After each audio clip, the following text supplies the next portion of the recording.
Hello friends, welcome. আশা করি ভালো আছেন সবাই। আজকের ভিডিওতে আমি দেখাবো কিভাবে মাইক্রোসফট এক্সেলে কোনো একটি ডেটাকে হাইলাইট করতে হয়। এখানে যে টেবিল রয়েছে, যে টেবিলে প্রথম কলামে রয়েছে ইন্ডেক্স, দ্বিতীয় কলামে ডেজিগনেশন, তৃতীয় কলামে রয়েছে ডিপার্টমেন্ট এবং চতুর্থ কলামে রয়েছে স্যালারি।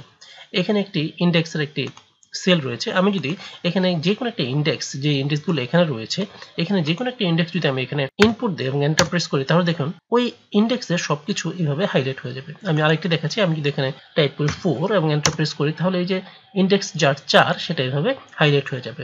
তো আজকে আমি দেখাবো কিভাবে এই কাজটি করতে হয়। তো এই কাজটি করার জন্য আমরা এই টেবিলটি এইভাবে সিলেক্ট করে নেব। তারপরে আমরা যাব হচ্ছে কন্ডিশনাল ফরম্যাটিং এ। আমরা এখানে কন্ডিশনাল ফরম্যাটিং এ যাব। তারপরে এখান থেকে যাব আমরা নিউ রোলে।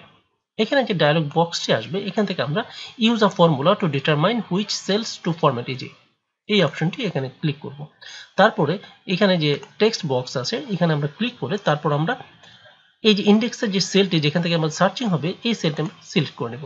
তারপর ইকুয়াল প্রেস করব এবং এই টেবিলের সর্বপ্রথম ইন্ডেক্সের যে সেলটি আছে এটা আমরা এখানে সিলেক্ট করে নেব। তারপর কিবোর্ড থেকে আমরা দুইবার F4 প্রেস করব, একবার দুইবার। তাহলে আমাদের যে কলামটি রয়েছে, এই কলামটি আমাদের লক হয়ে যাবে। তারপর আমরা এখান থেকে যাব ফরম্যাটে। এখান থেকে আমরা যাব ফিলে। এখন এখান থেকে যে কালারটি আমাদের পছন্দ সেই কালারটি আমরা সিলেক্ট করে নেব।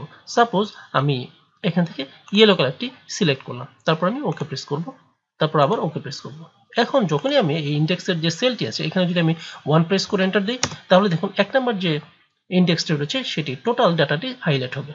তারপর এখান থেকে যদি আমরা 7 প্রেস করি এবং এন্টার প্রেস করি, তাহলে 7 নাম্বার ইন্ডেক্স সারির টোটাল রোটি এভাবে হাইলাইট হবে। এভাবে আমরা খুব সহজেই কোনো একটি টেবিল থেকে কোনো ডাটাকে হাইলাইট করতে পারি। তো ধন্যবাদ, ভালো থাকবেন।